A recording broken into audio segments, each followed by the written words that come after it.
እኔ የምለው ምን ሆና ነው ሊያሾ? ሊያሾ እኮ በጣም ታማለች፣ ሆስፒታል ገብታለች። የእውነት አሳዘነችኝ በጣም። ጸሎት አድርጉልኝ ብላ ስቶሪዋ ላይ ለጥፋለች።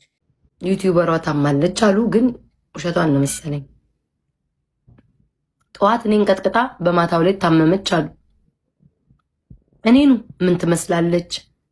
ሙጎጓ ወጣ ስታስፈራ፣ ራቅ ስትልማ ምን ትመስላለኝ? በሽተኛ መሰለኝ ስትል ሆስፒታል ገባች።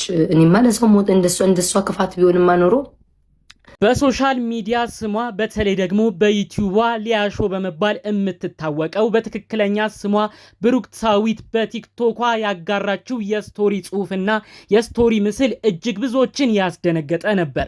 ይህ ምስል ከ12 ሰዓት በፊት በራሷ የቲክቶክ ገጽ በሆነው የተለቀቀ ነው። የመጀመሪያው እንደምታዩት ጸሎት አርጉልኝ አልቻልኩም የሚል እጅግ ብዙ ስቃይና ህመሞችን የያዘ ከጀርባው ትልቅ መልእክትም ያለውን ነገር ነው አጠር ባለመልኩ ጸሎት አርጉልኝ አልቻልኩም በሚል ቃል የገለጸችበትን ጽሁፍ ያጋራችን። በመቀጠል ደግሞ ያለችበትን የጤና ሁኔታ የሚያሳይ የእጇን ሁኔታም የሚያሳይ በሆስፒታል ውስጥም ሆና ግሉኮስ እየተደረገላት እንዲሁም ሌሎች ትሪትመንቶች ሌላ ህክምና ሂደቶች እየተደረጉላት የሚያሳይ ፎቶንም አጋርታለች በምስሉ እንደምትመለከቱት። ከዛ ውጪ የወጣ ምንም አይነት ነገር የለም። ይህን ተከትሎ ታዲያ በተለያዩ ቦታዎች የተለያዩ መረጃዎች እየተሰሙ ይገኛሉ።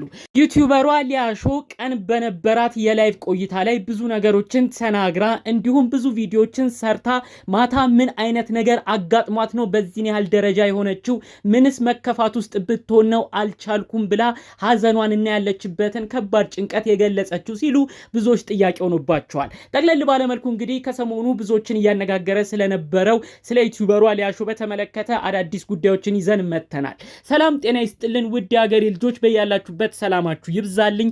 ዛሬም አዳዲስ በሆኑ ጉዳዮች ብቅ ብለናል። ለዚህ ቻናል አዲስ ከሆናችሁ ሰብስክራይብ በማድረግ ሁሌ የምንለቃቸው ታማኝነት ያላቸው መረጃዎች እንዲደርሱ ይሁን። ቀጥታ ይዘን ወደ መጣነው ዝርዝር መረጃዎቻችን እናልፋለን። እንግዲህ ቅድም እንዳልኳችሁ ይህንን ጽሁፉን ያጋራችሁ በቲክቶኳ ባለ ስቶሪ ነው። ስቶሪው 12 ሰዓት ስላለፈው ጠፍቷል። ታዲያ ይህንን ስቶሪ ብዙዎች ሲቀባበሉት ነበረ። ይቺ ግለሰብ ምን ሆነች እያሉም ብዙዎች ሲጠይቁ ነበር። ይህን ጉዳይ አስመልክቶ በቪዲዮ መግቢያም እንደተመለከታችሁት ከሷ ጋር ብዙ ጭቅጭቅ ብዙ ጥል ያላቸው ሰዎች የተለያዩ ሐሳብ አስተያየት እየሰጡ ይገኛሉ። ከነዚህ ውስጥ በዋነኝነት እንግዲህ ቤታዮ መልእክት አስተላልፋ ነበር። ሆስፒታል መግባቷንም እንዳየች ነገር ግን ይህን ነገር ብዙም እንዳላመነችበት ምናልባት ውሸት ሊሆን ይችላል፣ እውነትም ቢሆን ግን እኔ እንደሷ ክፉ አይደለሁም፣ ፈጣሪ አምላክ ጤናዋን ይስጣት። ይሄኔ እኔ እንደዚህ ሆኜ ቢሆን እሷ ለኔ ሞት ትመኝ ነበር፣ እኔ ግን ምንም መመኘት አልፈልግም። የኔን ጉድጓድ ስትቆፍር ስለኔ ብዙ ነገር ስታወራ ነው ብዙ ጊዜ ችግር የሚያመጣባት። ቀን ላይ እኔን ብዙ ተናግራ ነው አሁን ላይ ሆስፒታል መግባቷን የሰማሁት ብላ ስለ ጉዳዩ ጠቅለላ አርጋ ተናግራለች። በሌላ በኩል እንግዲህ በብዙ ጭቅጭቅ በብዙ ነገሮች ከኩዊን ሊያም ጋር ሊያሾ በጣም ብዙ ይመላለሳሉ። ታዲያ ኩዊንም ያለችው ሁሉን ነገር አሁን ላይ መርሳት እፈልጋለሁ፣ ሰው ታሞ ምንም መጥፎም ነገር መናገር አልፈልግም፣ ያ ኖራ ብንጨቃጨቅ ይሻለኛል፣ ምንም አትሁም በማለት መልእክቷን አስተላልፋለች። እንዲሁም አያይዛ ደግሞ እንግዲህ ለምንድነው ስቶሪስ ማድረግ ያስፈለገው? የትኛው ሰው ነው የሚጸልይላት?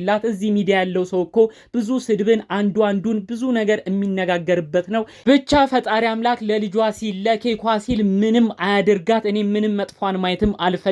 ፈጣሪ አምላክ እንድታገግም እንዲሁም ጤኗ እንዲመለስላት ፈጣሪ ይርዳት በማለት መልእክቷን አስተላልፋለች ማለት ነው። እንግዲህ ስለ ጉዳዩ ዝርዝር ነገሮች ባይወጡም የተለያዩ ነገሮች ላይ ሆና የድካም ስሜቶችም አጋጥሟት ነው ወደ ሆስፒታል ያቀናችሁም ብለው መረጃውን ሲያሰራጩ የነበሩ ሰዎች አሉ ማለት ነው። ለምን እንደዚህ አይነት ነገሮች ፊል እንዳረገች ባይታወቅም አንዳንዴ ግን ያው በማንም ሰው ላይ የሚከሰቱ የተለያዩ የጤና መታወኮች በተለያዩ ጊዜያቶች ላይ ያጋጥማል። ታዲያ ይህንንም የሚመለከት ይመስላል። ሊያሾም እንግዲህ ቀን ላይ ጥሩ ጤና ላይ ሆና ነገር ግን ወደ ማታ አካባቢ ጥሩ የጤና ስሜት ስላልተሰማት ሕክምና ተቋም እንዳመራች፣ ሕክምና ተቋምም ስትደርስ እንግዲህ ዶክተሮች ተጨማሪ ሕክምና እንደሚያስፈልጋት በመንገር አልጋ እንድትይዝ በማድረግ የተለያዩ ትሪትመንቶች እንዳረጉላትም ጭምር ነው መረጃው አብሮ ተያይዞ እየወጣ የሚገኘው ማለት ማለት ነው። እንግዲህ ያው ሊያ ከበድ ያለ ነገር አጋጥሟታል ብዬ አላስብም። ከሷ ምንም አይነት ነገር ዝርዝር ጉዳይም ባንሰማም ያው በእጅ ሁኔታም እንደሚገልጸው አንዳንድ ሰዎች የድካም ስሜት ሲሰማቸው፣ አንዳንድ በሽታ ቀለል ባለ መልኩም ሲያዳክማቸው ግሉኮስ ወስዶ ብዙ ሰው በዛ ግሉኮስ የመነቃቃት ባህሪ ስላለው ብዙ ጊዜ ዶክተሮች ይሄን ነገር ሪኮመንድ ያደርጋሉ። ግሉኮስ እየወሰደችበት ያለችበት ቅጽበትም ይመስላል ብዬ አስባለሁ። በቀጣይ ስላለው ነገርም ራሷ ባንደበቷ መታ ትነግራለች ተብሎ ነው እየተጠበቀ የሚገኘው። ታዲያ ብዙዎች ይህን ጉዳይ ሲያነሱም በተለይ ትናንት ወዲያ የተከበረውን የዓመቱን ሚካኤል በማስታወስ ጭምር የምታምነው ሚካኤል ምንም አያደርጋት የሚካኤልን ዕለት ዘክራ ነበረ።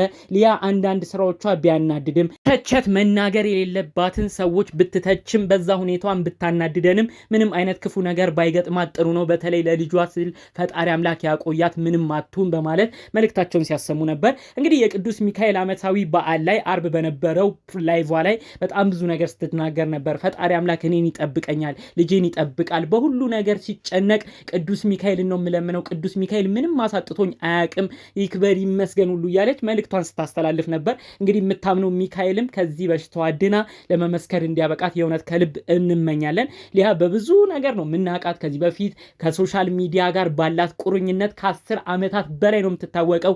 ቀደም ሲል በኦማን ሞስካት እያለች በስደት ጊዜዋ በፌስቡክ የጀመረ በመቀጠል በኢንስታግራም አሁን በቲክቶክ በዩቲዩብ ሁሉም ሶሻል ሚዲያ በሚባል ደረጃ በብዙ ነገር በምትሰጣቸው ሀሳብ አስተያየቶች በየጊዜያቶቹ ነው የተለያዩ አድናቂ ተከታዮች ከዛም ባለፈ ተቺም ብዙ ነገር የሚወቅሷትም ሰዎች እያፈራች የመጣችው። እንግዲህ የሊያ ፌስቡክ በድሮ ጊዜ በጣም ብዙ ተከታይ የነበረው ብዙ ሀሳብ አስተያየት የሚተላለፍበት ነበር። ፌስቡኳም እንግዲህ በተለይ በአረብ ሀገር በጣም ብዙ ተከታይ ወዳጅ አድናቂዎችም ነበሯት። ታዲያ ያንን ፌስቡክ አካውንቷን አሁን ላይ አክሰስ ማድረግ ወይም መጠቀም እንዳልቻለች ከዚህ በፊትም ስትናገር ነበር። በመቀጠል ደግሞ በዩቲዩብ አሁን ደግሞ እንግዲህ በቲክቶክ በስፋት እያየን እየተመለከትናት እንገኛለን። ሀገሯም ገብታ የተለያዩ ጉዳዮች ላይ በመሳተፍ የተለያዩ ስራዎችንም በመስራት ህይወቷንም እንደምትገፋ ጭምር ቀን በቀን በምታሳየው የቪዲዮ ላይ የምንመለከተው ነገር ነው ማለት ነው። እንግዲህ ፈጣሪ አምላክ የእውነት ከታመመችበት ነገር አድኗት ለመመስከር ያብቃት ብለን የእውነት ከልብ እንመኝላታለን። ፈጣሪ አምላክ ለልጇም ለራሷም ሲል ወደ ጤናዋ እንዲመልሳት የእውነት ከልብ በመመኘት የዛሬ ቪዲዮቻችንን እዚህ ላይ እናበቃለን። በሌሎች ጉዳዮች እስክንገናኝ ድረስ ሰላሙን ሁሉ ተመኘውላችሁ። ሰላም።